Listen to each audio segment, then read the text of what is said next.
Hola, soy Asael Contreras. Yo soy Dalina Flores. Y yo soy Alexis Ayala y acabas de entrar a la Taberna de Historias. Hola, bienvenidos a Taberna de Historias, nuestro capítulo 8. El día de hoy tenemos un capítulo que está interesante, está controversial. Ya nos dimos cuenta ahorita platicando previamente a la grabación que tenemos algunas opiniones que compartir y que esperemos que esté interesante. El tema de hoy es: ¿qué es un clásico? Hoy vale la pena seguir leyendo clásicos, hay que dejar de leerlos, se van a dejar de leer, ¿qué es lo que se va a convertir en un clásico? Tiene que ver con esta idea de los clásicos, ¿no? Entonces vamos a ir empezando por ahí. Creo que hay que empezar como planteando qué es un clásico, ¿no? Según nuestra experiencia, lo que hemos leído. Yo, por ejemplo, he leído que varios autores justo apelan a esta idea de que un clásico es aquel libro que todos tenemos y que no leemos, o que todos conocemos y no leemos, ¿no?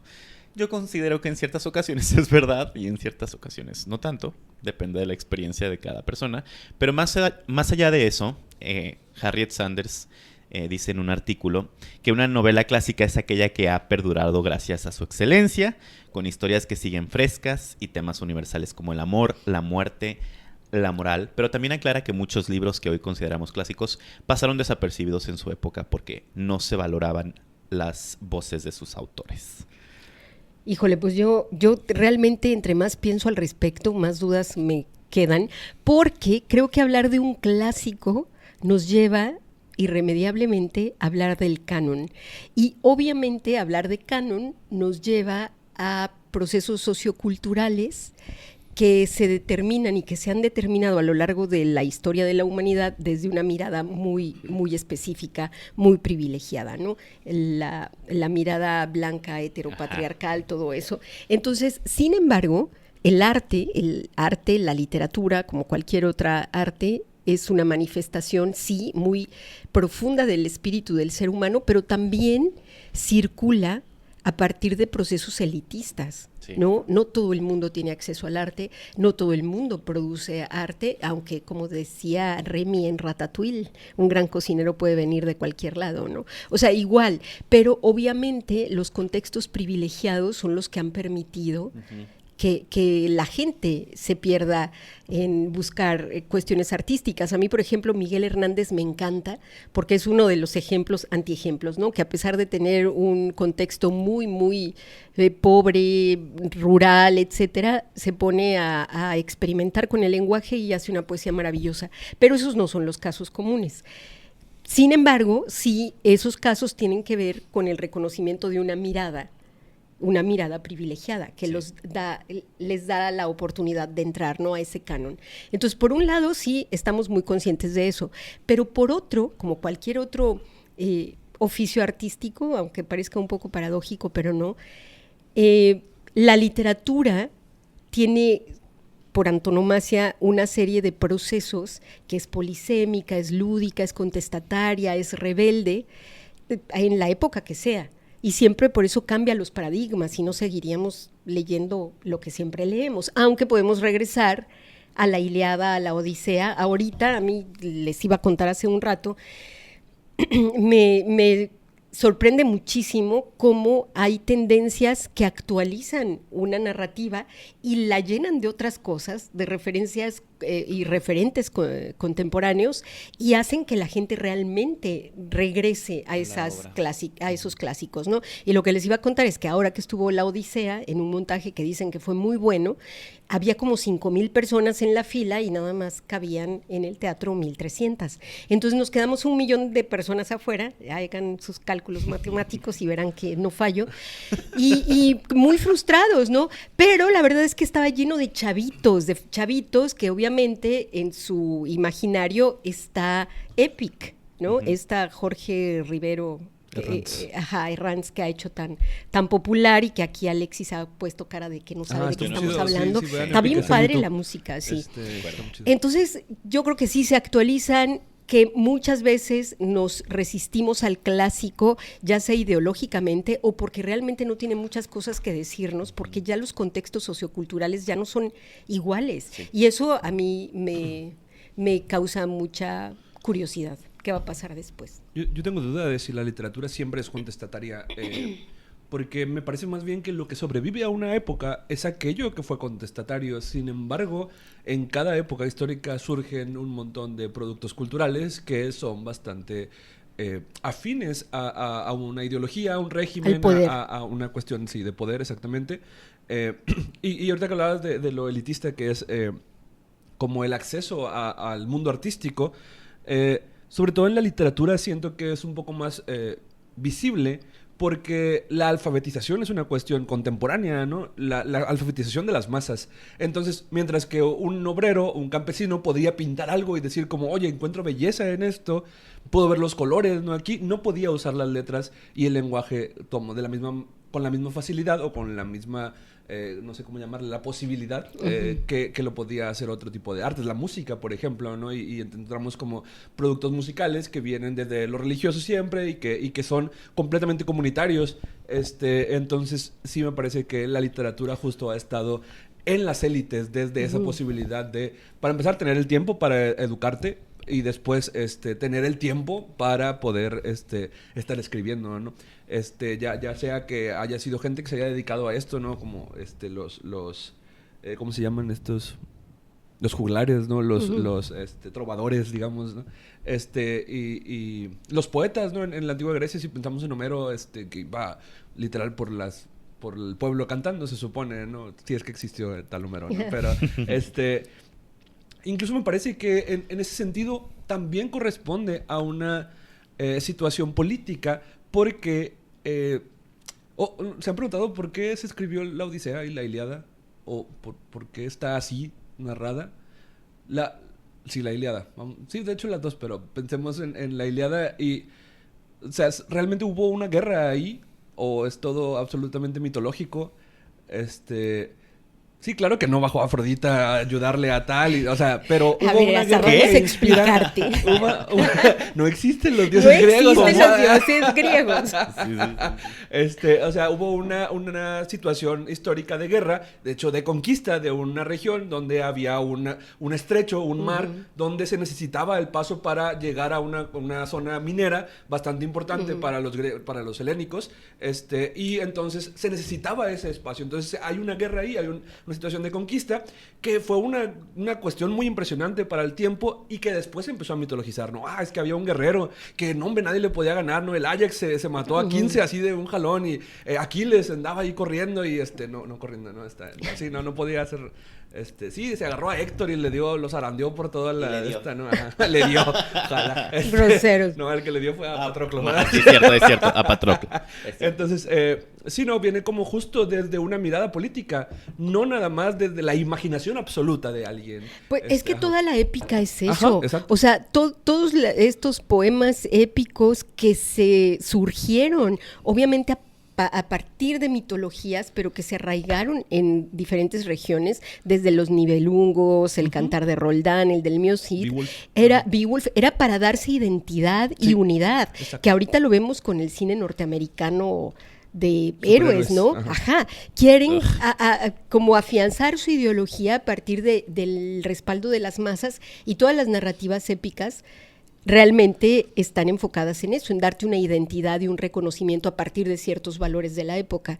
Y obviamente es interesantísimo regresar a ellas para tratar de entender el pasado, ¿no? A mí la literatura, y yo lo digo siempre, nosotros no conocemos la historia a partir de la historiografía.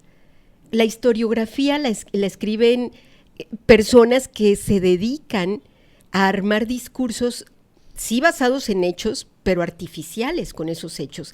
Y el arte no quiere contarnos una historia histórica, valga la redundancia. El arte, sea arquitectura, pintura, literatura, no, nos cuenta la vida real. La vida como se percibe, como se ve, con esos valores y la. Entonces, lo que nosotros sabemos del mundo del pasado, lo sabemos a través del arte, no por las narrativas históricas. O sea, sí hay muchos relatos, pero que ahorita ponemos en crisis, ¿no? Desde el microhistoricismo de Hayden White, ¿no? Que de hecho, o sea, la la historia también es ficción, ¿no? La historia tiene una visión ideológica Sí. que está narrada Claro, desde una mucho mirada. más ideológica que la exactamente, literatura. bueno, no sé, pero a lo mejor sí. Pero, La escriben los ganadores, sí, porque si no, no dejan permear el discurso. Pero estábamos hablando también de que la literatura la escribe la clase alta, ¿no? Sí. Una clase dominante. Históricamente, a lo mejor ponle tú, los últimos 120 años hemos tenido un auge de escrituras que han venido desde gente que puede salir de espacios no alfabetizados, alfabetizarse y entonces encontrar en las palabras una manera de comunicar algo, ¿no? O de hacer algo, ¿no? Y que, por ejemplo, ahorita viene siendo un poco esta cuestión que le pasa mucho tanto a... Bueno, yo lo he escuchado en actores, actrices y en escritores, ¿no? Que realmente, por ejemplo, quien tiene una fuerza monumental para llegar a más personas son las editoriales. Grandes. Y buscan personas que ya tienen establecido como cierto nicho, ¿no? O sea, que ahora son influencers, son... ¿cómo les llaman de una manera más... no recuerdo, como movedor... No, no recuerdo cómo se llaman, Movedores. pero... Sí, era una palabra así extraña de... Sí, los que tienen líderes impacto sociales, en la una sociedad. cosa así. Sí. Entonces, ya no es cualquier persona que de alguna manera está caminando y de alguna manera tiene como este despertar artístico y quiere dedicarse a eso y busca activamente hacerlo por sus propios méritos, ¿no? Esas personas la tienen mucho más complicada que cualquier persona que, pues ya tiene un número de seguidores establecido, incluso, pues podemos hasta hablar del, ¿cómo se le llama? El privilegio, beauty privilege. Ajá. ¿Sí es beauty privilege? Pretty privilege. Pretty privilege, ajá, que es como el privilegio. El capital erótico. Ajá. Sí, por ser persona atractivamente, canónicamente guapa, ¿no? Ajá. Y blanca y así. Entonces, que justo vemos a muchas personas que llegan a escribir un libro y que realmente... Es por bonitos. Es por bonitos, ajá. Yo había visto recientemente bien una TikToker, me parece, que estaba preguntando de que, oigan, pues una editorial me contactó, no sé, yo nunca he escrito un libro, no sé qué voy a hacer, entonces quiero que me digan ideas. ustedes de que me den ideas, ¿no? Y ya es como, güey, y hay personas que, pues, estamos en talleres, estamos intentando como de alguna manera encontrar espacios para, pues, no sé, desarrollar la pluma, desarrollar como este talento, o incluso si ya lo tienen, pues tener el impulso, ¿no? A través de la comunidad para llegar a más personas, y aún así la batalla sigue siendo durísima, ¿no? Y creo que súper complicado y súper desafortunado. Sí, porque una cosa es la producción artística que todos tenemos abajo de la almohada, nuestras obras ahí, escritas o pensadas, ¿no? Pero otra cosa, independientemente de que hayas escrito lo que sea que hayas escrito, ¿cuántas obras han podido llegar a la publicación y cómo esa publicación depende ya de otros procesos editoriales que tienen que ver con el intercambio de bienes y el intercambio de ideología, ¿no? Cuando yo leí por primera vez Justine del Marqués de Sade, yo decía, Madre Santa, ¿qué es esto? O sea, porque, es que es muy importante para lo que significó en su época, pero yo decía, ok, sí, pero acabo de tener una clase donde me dijeron la pornografía es esto y lo erótico es esto, y entonces los eróticos sugieren, no muestra, y aquí este señor me está mostrando, pero con detalles, cosas que yo no quería ver, ¿no? No es queja, es de que, bueno, y entonces, ¿por qué esa pornografía se reconoce como artística?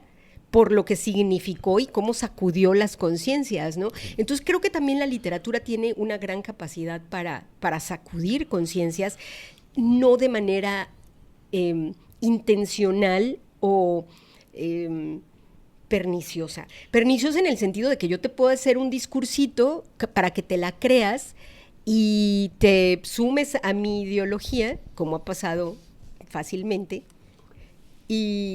y entonces ya estás como conmigo, ¿no? Sí. O sea, y es muy fácil que me respaldes y bla, bla, bla, ¿no? Entonces...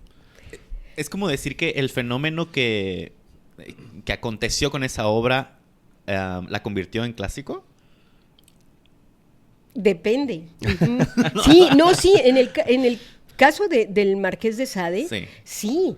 O sea, y por ejemplo, el de Cameron, que toca también temas bien duros, no es explícito, tan explícito, No estoy albureando a Ya sé, nadie. ya sé. No, es padrísimo, porque a mí justo las historias del Decamerón me parece que muestran esta incomodidad de la sociedad medieval y estas búsquedas, ¿no? A partir de algo bien genuino que Boccaccio puso en esos cuentos que dejan muy mal parada a la iglesia, a la sensibilidad y a los valores burgueses, que empieza a mostrar otras búsquedas. Lo que pasa con Gargantúa y Pantagruel con Rabelais, que me da mucha risa, porque cuando lo leí en la universidad, yo dije, jajaja, esto no es literatura, qué pedo. O sea, puras, de verdad, puras cosas escatológicas, desde cómo nace Pantagruel hasta todo lo que anda haciendo, que lo buscan los ejércitos para irse a orinar encima de no sé qué pueblo,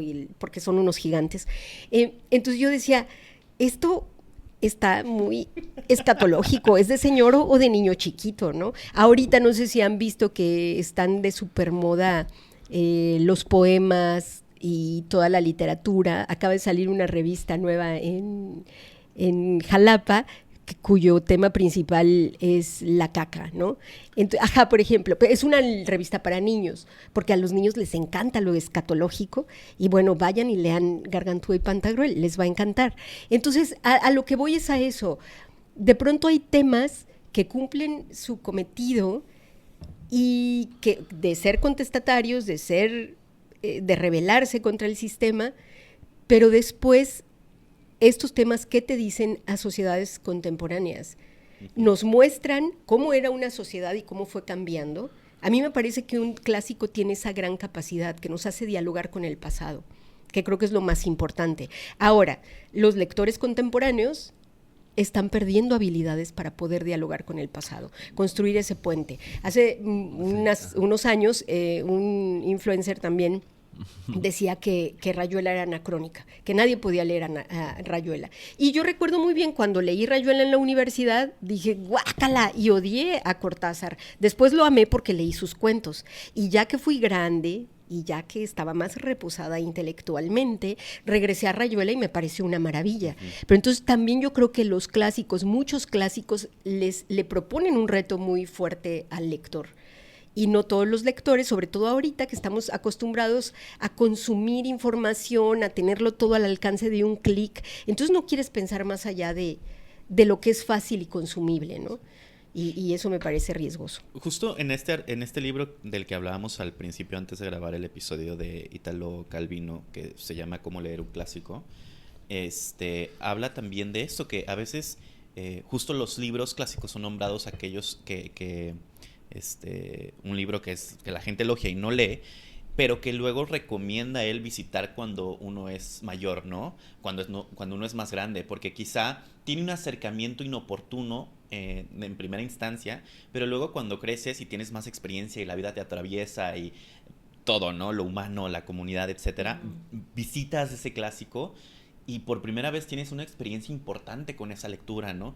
Entonces, también ha sido muy interesante ver cómo las mismas editoriales, no sé si para bien o para mal, quizás siempre para mal, buscan como acercar, entre comillas, o traer estos clásicos a historias más contemporáneas, ¿no? Pienso en esta saga de libros juveniles que no sé si tienen un nombre, pero que es como Cinder, y no me acuerdo cuáles otros más, pero son las historias contadas de Cenicienta, creo que Blancanieves, creo que Rapunzel, a través como de una cosa robótica y como que un romance transhumanista, y tal. sí. Ajá, entonces, digo, yo la verdad es que no leí ese tipo de libros, pero que de alguna manera justo traen historias contemporáneas, historias clásicas a versiones que los jóvenes pues puedan digerir más rápidamente, ¿no?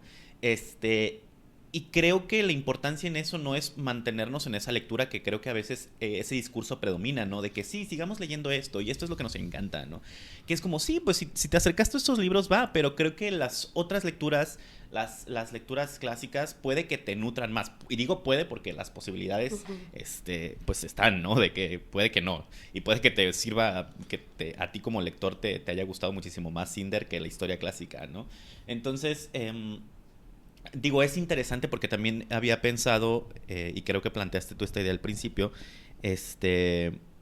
justo espérenme. Mira, mientras llegas a eso, me estoy acordando de algo que le quita habilidades a los lectores contemporáneos porque están acostumbrados a que les cuentes el chisme y ya. Ujú. Y de pronto me salen con cada cosa mis alumnos y les digo, a ver, criatura, eso es exactamente igual que La Rosa de Guadalupe y trae la moralejota y no sé qué. Si es por Sí. consumir una historia, pues ahí está el chisme y la historia y la resolución mágica con la intervención de la Virgen de Guadalupe porque somos muy guadalupanos. Eso tiene una intención narrativa muy específica, ¿no? Para ciertos públicos, para seguir privilegiando ciertas ideologías, ciertas prácticas, bla, bla, bla. Pero eso no es literario. Lo literario te hace que te cuestiones. Sí. Y de pronto los pongo a leer una de mis novelas favoritas, que Asa no ha leído, y ha Tal vez vuelvan roto los mi pájaros. corazón esta semana 2 veces. Esta es la tercera, si no ha leído, tal vez vuelvan los pájaros. Es una novela extraordinaria. Y he tenido alumnos en licenciatura, estudiando letras, que me dicen, ay, es que el lenguaje de la niña está muy raro, porque hay muchos chilenismos y yo no entiendo. Y es como, no manches. O sea, en primera los entiendes por contexto y en segunda ya estamos tan llenos de influencias de todos lados del español que pues oye, si sabes o lo infieres o no sé qué, no, pues entonces es como hacer el mínimo esfuerzo por leer y creo que si como lector te vas haciendo muy pasivo, muy un recipiente donde nada más te dejan caer historias divertiditas y consumibles, pues obviamente entras en un estado de letargo muy manipulable. Sí, y es bien complicado. O sea, creo que tipo como TikTok, ¿sabes? Está haciendo ese tipo bueno, trae ese tipo de consecuencias. Porque yo en una conversación con algunos amigos me da risa que ya no utilizan este término de lo vi en TikTok, ¿no? Ya dicen lo leí en TikTok. La leyenda. Ajá, entonces, pero realmente no lo leen, o sea, lo están Pues es viendo que y tiene escuchando, ¿sabes? Es frasecitas. como... Tiene subtítulos. Sí, Ajá. pero a veces ni siquiera es como que lo leen, o sea, no, está ahí, te lo dicen Te lo prácticamente. dicen, te lo cuentan. Sí, entonces, tipo, obviamente es sumamente cuestionable y desafortunado, pero creo que tampoco... Bueno, yo algo que he luchado mucho es que de pronto intentar meternos los clásicos así sin salivita, Ahora. ¿sabes? Y como suena esto, a veces es como, pues no voy a tener un encuentro afortunado, ¿sabes? No, y la escuela... Vas a desgarrar, Sí, hombre. exactamente. Es lo que hace la escuela, es horrible, de verdad. Yo leí y odio hasta la fecha el Cid Campeador, aunque he encontrado otras formas de leerlo ya menos traumáticas, pero hasta la fecha odio el Cid Campeador porque me hicieron leerlo en segundo de secundaria. O sea, nadie en su sano juicio de 13, 14 años puede leer esa novela narrativa épica de buena manera, ¿no? Sí. Y lo mismo pasa con el Quijote. Hay muchas prepas todavía secundarias que vamos a leer el Quijote, la Ilíada, la Odisea, Cuando leímos Edipo en una prepa, les hice verificación de lectura a mis alumnos y todos reprobaron, ¿no? Porque se fueron a leer solos. Y entonces les dije, a ver, chicos, les estoy preguntando, ¿qué dijo Edipo? No sé qué, ¿a dónde mandó a Creonte? ¿No? ¿Por qué no? No, pues es que no. Y les dije, a ver, y me puse a leer en voz alta. Pero pues yo traía muy cerca mi formación teatral y no sé qué tanto, y entonces hacía voces y me movía en el escenario, en el salón, para leerles, ¿no? Y contesta no sé qué, y el coro no sé qué, aquí imagínense el coro, y entonces... Es que su libro trae otras cosas, Miss, me dijeron, ajá. Y yo, no, estamos leyendo el mismo libro. Pero como tampoco tenían, o muchos estudiantes no tienen la familiarización de leer teatro, o sea, ni siquiera, ¿no? Ya no digamos narrativa, ¿no? Teatro, pues obviamente leen 3 renglones y se les cae el libro. Entonces, ¿qué estamos haciendo para preparar a nuestros futuros lectores para que lean con muchas habilidades en la escuela y después encuentren a los clásicos cuando sean grandes? Sí. Yo creo que desde esa perspectiva la escuela está echando a perder muchas cosas, ¿no? Porque aunque es muy fea la imagen metafórica de que te metan al clásico sin avisar, Salivita. sí, Salivita. es muy, muy terrible que si no tienes habilidades te pongan a leer algo que ni te dice nada, ni te llama, ni te interesa, y tienes que leerlo para pasar con 10 una materia ¿no? en la escuela. Entonces yo sí hago un llamado para que los clásicos lleguen a su hora, pero hay que preparar a los alumnos para leer clásicos. A mí me pasó justo esto que tú mencionas, o sea, con el ¿cuál libro dijiste? ¿El mío Cid? No, Ajá. sí. A mí me pasó con El retrato de Dorian Gray. O sea, que yo tuve un acercamiento Sí, ajá, un acercamiento como inicial medio desafortunado de que... Porque además el primer capítulo empieza como presentándote dónde están el poeta y el autor y el bla bla, o sea, como digo, el artista, y dónde está Dorian Gray, y entonces los jardines, y entonces la opulencia, ¿no? Y yo decía, güey, ¿qué es esto? O sea, yo con mi experiencia lectora mínima, ¿no? Pero luego me esforcé, o sea, creo que tuve una suerte de segundo intento como al mes comprometido, o sea, es decir, a ver, tengo que entender este pedo, ¿no? Porque por algo me lo están recomendando, por algo es el clásico que es. Y entonces hice un compromiso con el libro de verdad sentarme a leer, a esforzarme por entender los contextos, por entender la historia, por entender qué estaba pasando. Y ahí ya tuve una investigación más profunda de tanto del autor, de la historia en la que se escribió, la época en la que se escribió el libro, cuando se publicó, etcétera, etcétera. Y creo que eso hizo que el acercamiento fuera más fortuito, ¿no? O sea, como que me enganchó, me atrapó. Además, ahora sí sentí como esta cosa de, híjole, se vienen cositas, ¿no? en el libro. Y entonces empecé a entender y a conectar. Y empecé como de alguna forma a atar cabos con lo que estaba contando y a su vez con lo que pues estaba pasando en la época en la que Oscar Wilde escribió el libro, ¿no?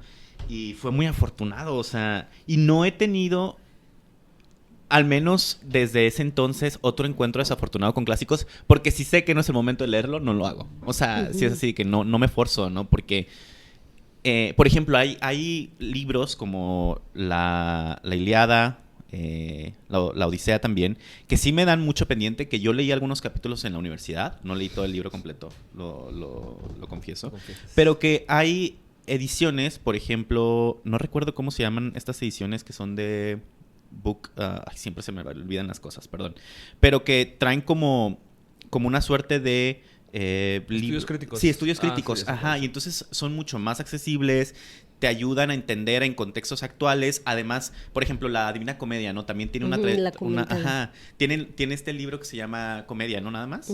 Y que es una traducción mucho más contemporánea, que ya de por sí, o sea, el italiano que escribía Dante era como súper complejo. Era toscano. Sí, ajá, entonces era como, ya hay palabras que incluso los italianos es como, ¿de qué me hablas, no? Y iba a hablar italiano. Del mezzo del camín de nuestra vida. Ajá, exacto. Entonces era como, güey, pues creo que estas traducciones te permiten tener un acercamiento mucho más, pues quiero decir sano quizá hacia los clásicos, mucho mejor, una experiencia más divertida y más interesante, ¿no? Y justo esto, ya me acordé que estaba intentando decir hace rato, que las editoriales han apostado por reinterpretaciones, pues, y feministas de textos como la Ilíada o la Odisea, como con Circe, de Madeline Miller, ¿no? O la canción de Aquiles, ¿no? Que son textos que quizá también a muchos jóvenes acercaron a esos clásicos, pero siguen sin dar el paso hacia los clásicos, ¿no? Porque luego investigan de qué es la historia y ven que no trata exactamente de eso, que creo que eso es lo que termina siendo el fanfic, ¿no? O sea, es como... Pues son fanfics, ajá, de hecho, ¿no? Sí, tal cual. Como que se supone que también, por ejemplo, historias como Crepúsculo son fanfic de Orgullo y Prejuicio, Romeo y Julieta, y luego como Cumbres Borrascosas, y luego como cosas así. Todo es fanfic de todo, ¿no? Sí, o pues sea, es que hay todo como es los palimpsestos. motivos, ¿no? Ajá, exactamente, todo es palimpsesto, dice. Sí. ¿Partes o quién dice eso? Janet. Janet, ajá, claro. No me han dejado hablar desde empezar, de hecho, apuntar. Perdón, tú dale. Hace como 15 pues minutos es que se y ya no tiene quedan sentido. callados. No, tú dale. Retomando lo que dijo. Hombre, ya mejor nadota.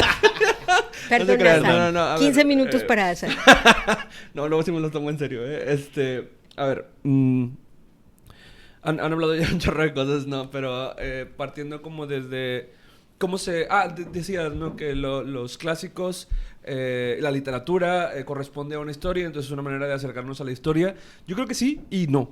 Porque un libro que trasciende como su temporalidad histórica geográfica, que se convierte en clásico si queremos, termina por releerse de maneras diferentes a las intenciones originales del Eso libro. es padrísimo. Ajá, pero entonces ya no es ya es verdad, por ejemplo, que a nosotros no nos da una identidad nacional la Ilíada y la Odisea. No, pues porque estamos en México. bueno, No, claro, les por dio supuesto. a ellos. Y entonces permite, ajá, exactamente. Entonces sí, lo que yo estoy tratando de decir es, no nos muestra un poco de la historia de la Grecia, realmente nos muestra nuestro propio involucramiento emocional, espiritual, si queremos, con una historia, con una manera de narrar la historia, con unos personajes, con unas, no sé, giros que da la historia que nos emocionan, nos hacen sentir cosas, nos hacen pensar cosas, nos cuestionan, nos mueven, nos jalan, nos tiran, nos... Entonces esa es una manera como de ir avanzando en una lectura de un libro. No podemos pensar en El Quijote, que El Quijote fue un libro bastante mediocre para su tiempo. O sea, la gente decía como esta perra mamada que Sí, no... de que te estás pasando. Es un mamarracho, literal. De hecho, diría. es otro autor el que lo recupera después de un tiempo y empieza la relevancia del Quijote como, wow, o sea, nunca habíamos visto esto, ¿no? Pero ahí estaba ya, ¿no? No sé, el libro que quieran, ¿no? A lo mejor sí hubo autores que gozaron de mucha fama en su tiempo, pero la verdad es que muchos de estos libros también fueron como... eran tan disruptores para su tiempo a veces, eran tan como esto de no apelar a las buenas conciencias, sino literalmente romper con eso, que no eran apreciados ahí, ¿no? Entonces nos están retratando una época histórica, pero pues nos vamos moviendo y al final ya podemos leer el libro de una manera completamente diferente a cómo estaba pretendido que se leyera en un inicio. Y eso está bien, ¿no? Porque es un texto nuestro, lo hacemos nuestro. Ajá, y porque entonces, te sigue diciendo cosas, que sí. eso es el clásico, Ajá, ¿no? De sí, Calvino. exactamente, ¿no? Y entonces dice Calvino, ¿no? Que un clásico es un libro que siempre estás releyendo, nunca lees, ¿no? Ajá. Eso está chidísimo, ¿no? Porque no importa si no lo has leído nunca, cuando entras al clásico ya hay todo un entramado cultural, en un imaginario que te ha hablado del libro y has entendido el libro. Si nunca has leído Frankenstein, por ejemplo, tienes en la cabeza al monstruo con cabezota, que realmente no lo describe así el libro, ¿no? Que es más desde las películas y el imaginario y todo, y el doctor que actúa como Dios y todo, ¿no? Y luego vas y lees Frankenstein y encuentras otra cosa, ¿no? A lo mejor a algunos les gusta, a lo mejor no. Pero el punto es que ya estás releyendo Frankenstein. Ya no estás leyéndolo aunque nunca lo hayas leído. Eso a mí me parece que es una cosa bien importante, bien interesante. Entonces, todos estos retellings que hay de la Ilíada y la Odisea y la mitología griega, que es muy rica porque es un chorro de chismecito, ¿no? Sí. Que ahorita decía Dali que es como... La Rosa de Guadalupe. Ajá, a veces no, a veces sí tiene eso, pero muchas veces no. Y el punto es, no importa, porque tenemos estos personajes que yo puedo traer, yo puedo sacar y empezar a convertir en lo Sí, que claro, yo quiera. sí. Y tú decías ahorita de que Romeo y Julieta en Crepúsculo y Jane Austen, pero es eso, ¿no? Tenemos estas historias que están en nuestro imaginario colectivo que vamos a... como replicando nada más, ¿no? A lo mejor todas las historias de amor donde los amantes se apasionan y se mueren son Romeo y Julieta. Sí. O incluso nos podemos ir más atrás, ¿no? La Biblia, los sumerios. Las historias realmente sí se van como replicando, ¿no? Si hablemos de los arquetipos junguianos si quieren, pero hay un guionista, una teoría del guión que creo que dice este vato que hay 36 historias. Sí, que ya no sí. Hay 36 historias y ya, todo lo demás son giros de Ajá, eso de eso mismo. reconfiguraciones de eso mismo, pero son solamente esas historias. Borges decía que solo había dos historias. Uno era el hombre crucificado y el otro era no me acuerdo cuál era la otra, pero sí, está muy interesante. Luego busco esa quote y ahí la ponemos en el Instagram o algo. O luego ya al final decía, solamente hay una historia, ¿no? El perseguidor y el perseguido. Eso es la historia de todo. Y sí es una manera como de ir achicando todavía una cosa que es mucho más amplia y más grande, ¿no? Entonces, hablaban también de cómo los productos culturales sirven a intereses políticos de poder. En estos tiempos, ¿no? Y yo aquí apunté Top Gun, porque no sé si vieron la última película de Top Gun, ¿no? Top Gun Maverick, que fue una película que no tiene inclusión forzada, que no tiene representación, que son hombres blancos con avioncitos disparando, ¿no? Y entonces toda la gente estaba diciendo como, por fin una película donde no hay inclusión forzada y todo eso. La película se trata de unas... milicianos estadounidenses de la Fuerza Aérea, pero son mercenarios, básicamente, que van a Irán y destruyen unas bases nucleares porque están haciendo uranio enriquecido. Esa es la cosa más política, más avalar una guerra que se puede hacer. Entonces, no es verdad que... o sea, esa es mi discusión con esta cuestión que no haya política porque no haya inclusión. Exactamente. Y porque es una película de imaginación y acción y pistolitas y qué chido, me la pasé bien chido. Ahí está la ideología. Exacto. La ideología y siempre no te está. das cuenta y te la dejan. Te la comes te la dejan. Exacto. Te la dejan caer. Sí. No dejen Sí, que eso groseras suceda. de aquí en este No me podcast, importa. ¿verdad? No me Ustedes importa. empiezan, pero es que sí. Es para que entiendan. No, es que eso es lo más grave. Cuando ni siquiera te das cuenta Sí. de que estás siendo súper manipulado, porque además somos un producto muy manipulable mientras menos leamos. O sea, es paradójico. O sea, yo llegué hablando de historias fuera también de los textos y pensando en estas mismas cosas que suceden con relación a decisiones políticas que terminan afectando inversiones y bla, bla, bla. O sea, a ver, el otro día empecé a ver una serie, una docuserie que sacó HBO Max que se llama El Lobo de Dios, de Marcial Maciel. Sí, está pesada, ¿no? Que es horrible, o sea, horrible en muchos sentidos, pero es excelente como docuserie. Es decir, está súper bien documentada, tiene muchos testimonios, como toda la cuestión periodística también está ahí presente de una manera muy, pues muy bien documentada, vaya. Y, o sea, hay una reflexión muy al final de esa docuserie, que son 4 episodios, que justo exhibe cómo, por ejemplo, los Legionarios de Cristo como una institución, pues como la institución que es, invierte todo su dinero, o sea, el dinero que le da a la gente, ¿sabes? Que le dan los llamados bienhechores en armas, en condones, en pornografía. O sea, ese dinero está invertido, el dinero de la gente que da con buena intención Para para salvar salvar su alma y las vocaciones, etcétera. Está invertido en armas, está invertido en pornografía, está invertido en condones. O sea, digo que a ver, o sea, son cosas que... O sea, está bien, usen preservativos, usen chicos. eso quería decir, gracias. Pero es una doble moral, es la iglesia, ¿no? Se supone. Exactamente.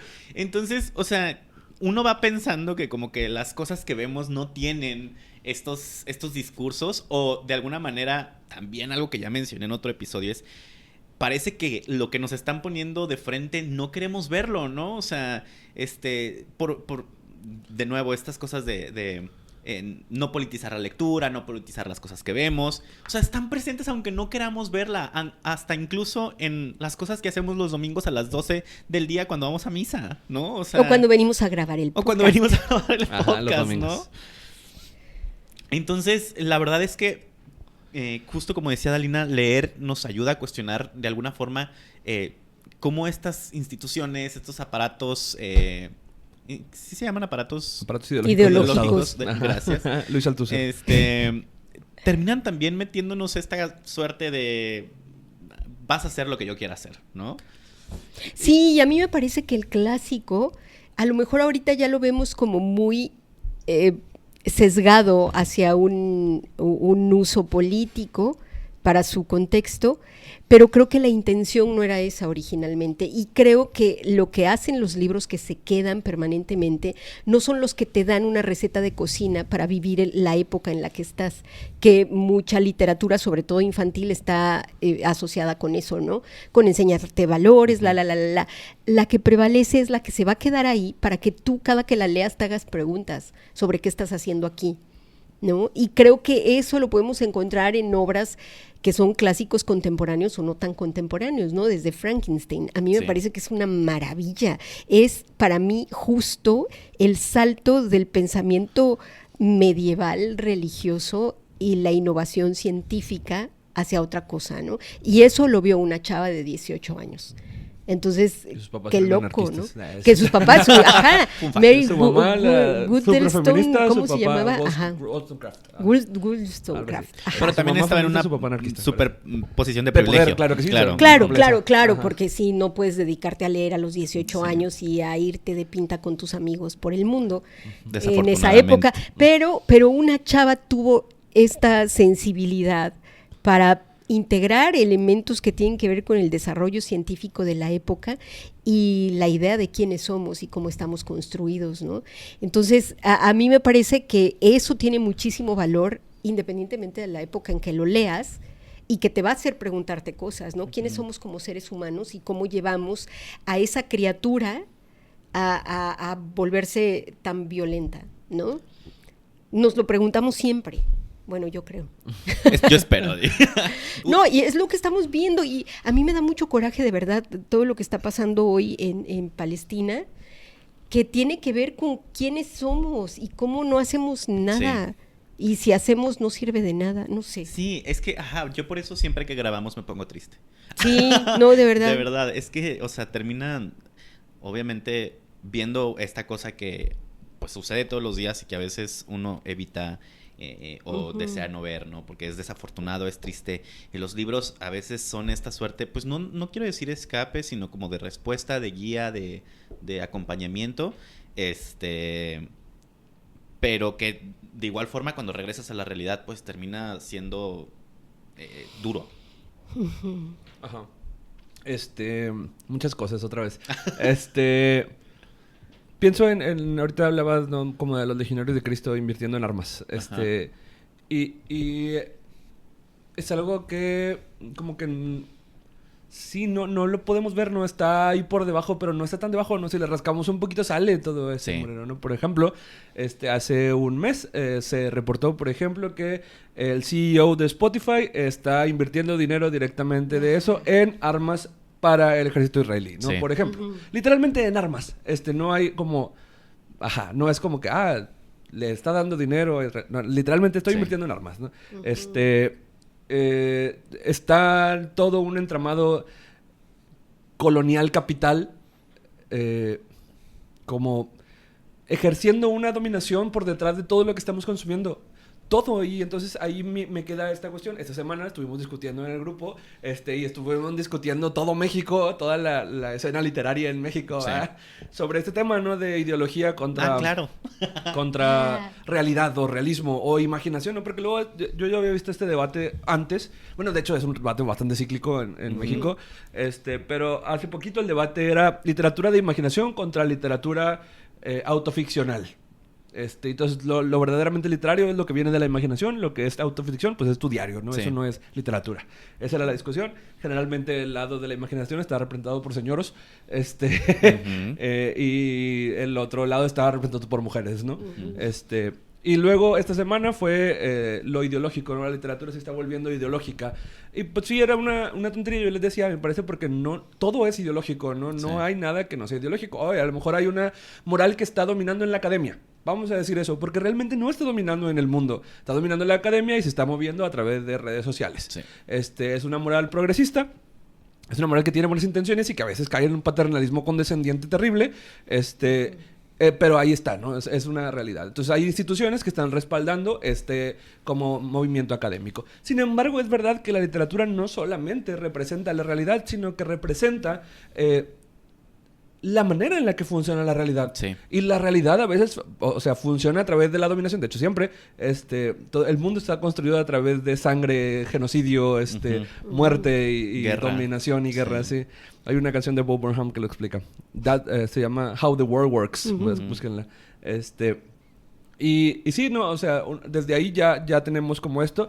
Y entonces muchas veces esto que quiere ser retratar la realidad termina siendo una replicación de esos mismos instrumentos ideológicos, ¿no? Sí. De esas mismas estructuras dominantes que siguen retratando una realidad porque es lo normal. Y entonces se va manteniendo como así es este pedo, ¿no? No sí. hay...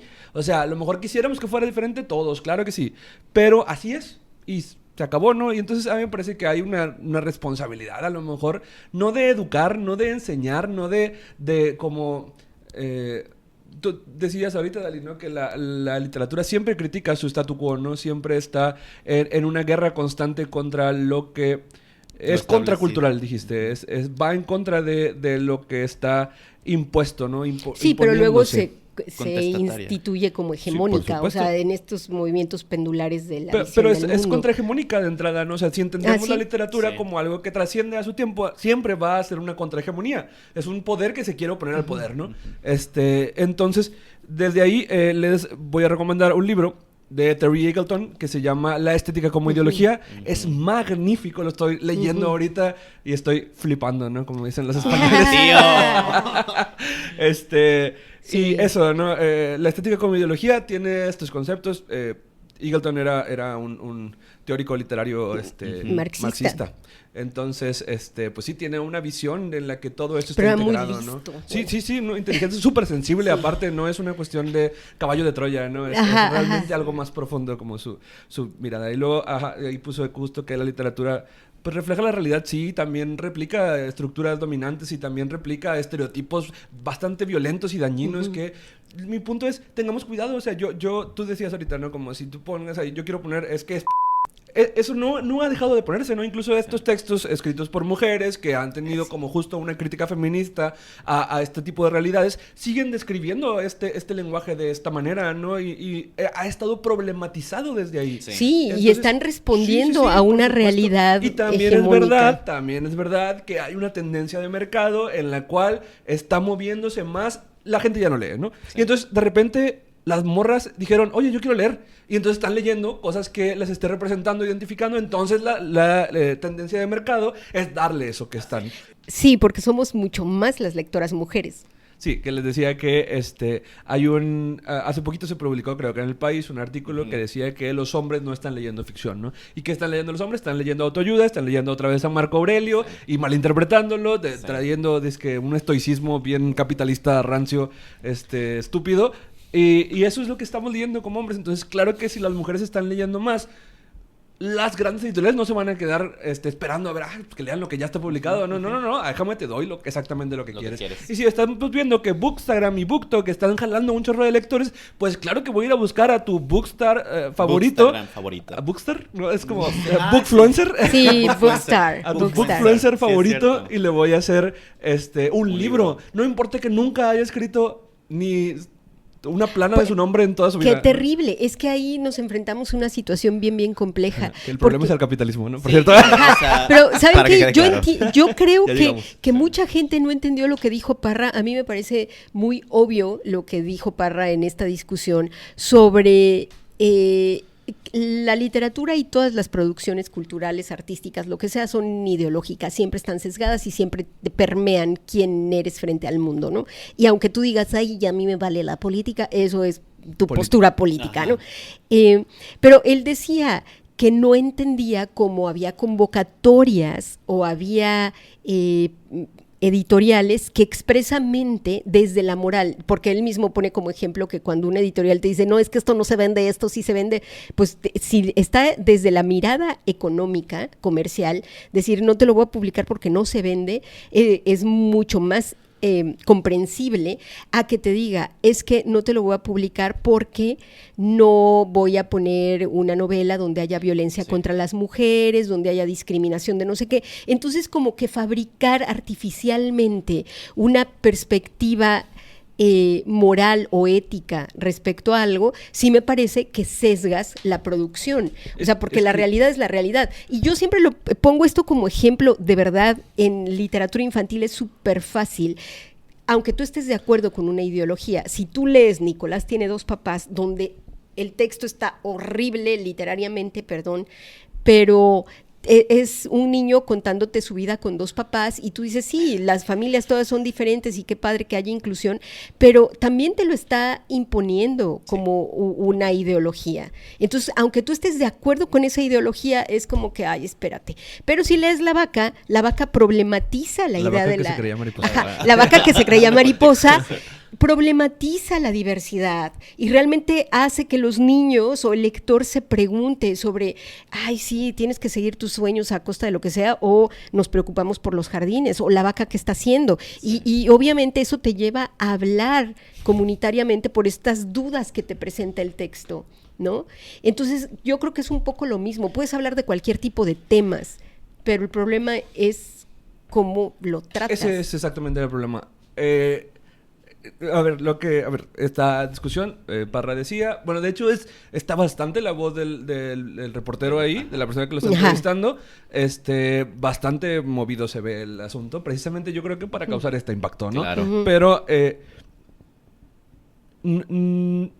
si eso fuera verdad, así como lo está diciendo Parra, así como de ya no están publicando cosas que tengan que ver con violencia contra la mujer, no estarían publicando a Dale de la Cerda, no estarían publicando a Mariana Enríquez, a Mónica Ojeda, que tienen violencia femenina A que Cristina está Rivera Garza. fuertísima en ocasiones. Sí. Yo digo como santo Dios. Sí. Pero que está problematizada. Y está puesta desde una mirada crítica y se entiende eso. Leímos El monstruo pentápodo, por ejemplo. Ay, qué horror. Sí, qué horror. Eso es literatura reciente y está recién publicada. No es como que una moral imperante está impidiendo a las personas publicar. Yo creo que se está fijando a lo mejor. Vamos a pensar que la moral está prestando atención. Está a lo mejor muy bien intencionada mi perspectiva, pero está prestando atención a cómo se está contando la historia. Sin embargo, yo creo que sigue siendo el mismo problema. El mercado. Ajá. Cuando la editorial te dice, no te voy a publicar esto porque tiene violencia contra la mujer, lo que te está diciendo es, no te lo voy a publicar Porque no porque vende. me van a funar. Y si me Ajá. funan, ya no vendo. Ajá. Exactamente, ese es Pero es lo mismo, porque la función sociocultural de la editorial es obviamente replicar textos y hacer que lleguen a las masas y que se consuma. Y la verdad es que yo no he querido hablar mucho al respecto de esto, pero yo tengo un libro de cuentos donde cuando se me reeditó me quitaron 2 cuentos porque hay niños involucrados en cuestiones sexuales. Y la verdad, a mí me parece que son de mis mejores cuentos, jaja, o sea, de los menos chafas. Y entonces a alguien no le pareció que fuera problemático y los publicó, y a otros en este momento, porque la primera edición fue del 2010 y la segunda del 2021, en el 2010 a nadie se sintió funable, ¿no? Y en el 2021 es el mismo cuento, pero entonces, ¿sabes qué? No me voy a arriesgar como editorial a incluir estos cuentos. Porque puedo no vender, Sí, ese porque es el punto. ese es el punto. Porque No, no me van a comprar. Es que no era una cuestión de vender, Bueno, porque aparte ya sí es- tenían... Es que por el proceso, no es una cuestión de venderlo. Es una cuestión de universitaria, por la de hecho. ética del consejo editorial. Ajá. Sí. Y esa ética es como que, ok, me estás censurando. Pues no creo que te estén censurando. Pero- te están diciendo, esto no lo publico yo. Puedes publicarlo tú como tú quieras, pero yo editorial tengo unos parámetros que yo estoy cumpliendo que tienen que ver con una lógica Ajá. de mercado, que tienen que ver No con es una lógica por de supuesto, mercado. todo eso. Pero No además es la una lógica lógica de de mercado mercados. porque fuera del aire hablaremos de esto, pero no es una lógica de mercado, Sí. es de anteponer, después les digo cosas. No, o sea, sí está lo moral ahí. Bueno, primero Alexis. a Es ver. que, no, justo, yo creo que son contextos distintos porque, o sea, creo que en la situación de los cuentos de Historias para el lunes, estaba publicado en una editorial universitaria, Sí, ¿no? Entonces exacto. lo entiendo por ese lado, pero por ejemplo creo que las palabras que usó Eduardo Antonio Parra tienen que ver más con una cuestión ideológica que con una cuestión del capitalismo, ¿no? O sea, que creo que en eso recae de nuevo, o sea, que es desafortunado que, o sea, haya usado esas palabras porque parece ser el señor de que dice de que, güey, es que ya tengo que escribir incluyendo personajes forzosamente No, él de puede tal manera escribir para como que... quiera. Ajá, él puede escribir como quiera, pero como lo dijo sonó distinto, ¿sabes? Sí, Al ya, menos- ya no me dejan Ajá, escribir ya no me de dejan esto. escribir sobre esto. Y es el como, punto no, es, güey. ¿quién está publicado? O sea, teniendo todas estas herramientas de autopublicación en este momento, o realmente quiero seguir haciendo ¿saben una... que de verdad yo no leí eso en la entrevista? Sí, eso no se dice. está quejando de que a Sí él se está él no puede quejando. escribir. Incluso dice que él, que lo respetan y que Sí, la, puede la, decir como y se puede va a premiar escribir. lo que se tenga que No, premiar. nada más eso. Puede escribir y hacer lo que quiera, porque él es Parra, ya tiene una vida Ajá. hecha. Y un reconocimiento a su capacidad como narrador y la. Entonces él va a seguir escribiendo lo que le dé la gana y como le dé la gana, y no le importa, y ni va a ser ni más feliz ni más rico si le publican o no sus obras. Yo creo que lo que él está diciendo es que hay que tener cuidado en caer en estas prácticas que están disfrazadas de moralidad como para terminar con la violencia contra las mujeres, porque hay que conectar el título de la entrevista, ¿no? O sea, un libro, que es lo mismo que yo digo con el lenguaje inclusivo como una aspirina. O sea, es una aspirina que no te va a cambiar la opresión que tienen las mujeres en Hispanoamérica, en muchos lados, pero en Hispanoamérica particularmente. El hecho que uses el lenguaje inclusivo, qué padre que las masas lo usen, qué padre, revolucionemos el lenguaje, pero no porque tú lo estés usando, ya tú eres un aliade que, como dices, todas y no vas a violentar a tus colegas, a tu esposa y a tu hija. Claro. Pero, ¿no? O sea, se trata de otra cosa.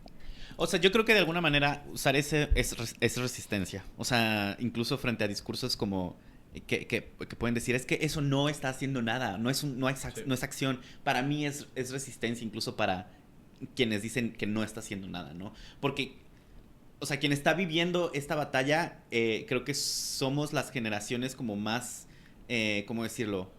Más jóvenes. O sea, incluso yo me deslindo un poco de eso también, porque a mí me tocó como también cuestionar el lenguaje inclusivo, ¿no? Pero ahora veo a personas más jóvenes que sí tienen como una lucha más estricta hacia eso, y hay personas incluso más jóvenes que esas personas que no, ¿no? Que ya están como y buscando está súper bien. O sea, yo no digo no lo usen no, qué padre que sea un pronunciamiento y una postura política y eso está súper bien. Hagan lo que quieran con esa inclusión, pero a lo que quiero llegar es que ahorita no está siendo tan significativo para cambiar la opresión real, igual que yo entiendo que es lo que dice Parra, porque tú censures un libro, porque aquí no haya violencia, venga de un premio, porque sí he visto premios convocados con eso, donde no se vulnere, no sé qué, porque si cuentas un cuento que tenga que ver con esto, no entra al concurso, ¿no? O sea, eso es como artificialmente buscar que a partir de lo que produces como literatura se cambie la vida social. Y creo que siempre pasa al revés, ¿no? Sí. La vida social va planteando historias. Y creo que las editoriales y los concursos no tendrían que arrogarse el derecho divino de decir, no voy a publicar lo que tenga cosas violentas, ¿no? O sea, que otra vez siguen publicándolo. No, ese es el punto. Y claro que Parra se está quejando. A lo mejor a él no le toca, pero él lo está viendo y está diciendo, eso está culero. Y no me gusta y no se debe hacer. Entonces sí se está quejando, si hay una nota de disgusto en eso y de queja. Yo iba a decir que esto que estás diciendo, ¿no? Están hablando los dos del lenguaje inclusivo, ¿no? Y me parece que es el mismo mecanismo que opera en muchísimas políticas públicas. A ver, yo les puedo decir que yo estoy completamente en contra del salario mínimo, de que haya una idea de salario mínimo. ¿Por qué? Porque lo que hace el salario mínimo es darles la ilusión de un poco más de control y poder adquisitivo a los obreros, y entonces nunca realmente se reúnen, se organizan para tomar los medios de producción. No detiene el avance de la revolución, si quieren yo. ¿Sí? Entonces, todas este tipo de políticas públicas realmente lo que hacen es, por ejemplo, las 40 horas. El Frente Nacional por las 40 horas está abogando ahorita que haya 40 horas. O sea, para mí deberíamos trabajar 20 con el nivel de automatización que tenemos, pero estamos luchando por 40 horas. Y a mí me parecería absurdo de mi parte decir como, oye, obrero, que no te den un salario mínimo de, no sé cuánto esté ahorita el salario mínimo, ¿no? Que no te lo den, ¿no? Porque están, mejor organízate y lucha. Cuando realmente tiene que comer hoy, ¿no? Cuando realmente hay una necesidad inmediata que se empieza a satisfacer y hace un poquito más llevadera su vida. Eso mismo me parece que sucede en el mecanismo del lenguaje inclusivo. Por ejemplo, oye, no te va a solucionar, te van a seguir matando, te van a seguir discriminando, te van a seguir, vas a seguir al fondo de la pirámide social como una persona de diversidad sexogenérica, pero oye, mínimo te da un poquito de bienestar. Esto lo sientes como un pedacito de resistencia, por supuesto que sí, ¿no? Lucho por eso, es más, ¿no? Entonces, todas estas luchas que yo digo como no son soluciones reales, me parece que también tienen algo de relevancia. Me parece que están ahí puestas como una manera de empezar a cambiar alguna lógica dentro de la cultura. Y entonces, sobre todo cuando llegan a las masas, ¿no? Porque el punto es, si seguimos nada más retratando la realidad, que esa es una idea bastante ideológica. La realidad se puede retratar de manera neutral.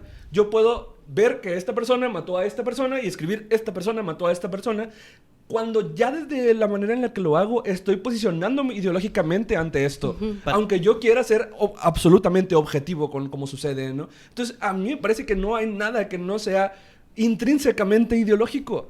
Y el punto es, cómo lo estás escribiendo, cómo lo estás problematizando, desde qué punto. Oye, a veces sí caes un chorro en el paternalismo condescendiente, aunque tengas una súper buena intención. Esto para mí es quererme educar nada más, ¿no? Y yo me gustaría más ver todos los problemas, los claroscuros de la realidad, y no nada más que Nicolás tiene 2 papás, ¿no? Sí. O etcétera, etcétera. Sí, no, y justo es eso. A mí lo que me parece es que en esta comparación con la aspirina es que mucha gente deja de actuar porque ya está teniendo un mecanismo que te lo que dices tú del salario mínimo, ¿no?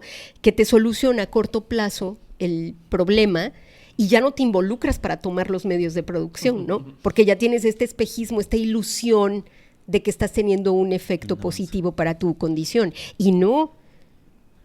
Yo lo veo, y como para ir cerrando el tema, porque creo que ya nos extendimos, que me encanta también, ¿Y los porque es clásicos? parte de los clásicos. Los clásicos siempre Eso es el terminamos hablando detonante. de otra Este es el cosa. detonante. Ahorita recomendamos. Pero creo que es como esta frase de "E peor si mueve", ¿no? Y sin embargo se mueve. O sea, para mí un poco el tener estas luchas mínimas es esta suerte de "y sin embargo se mueve", ¿no? O sea, como de... O sea, ok, esto es lo que tú piensas, ¿no?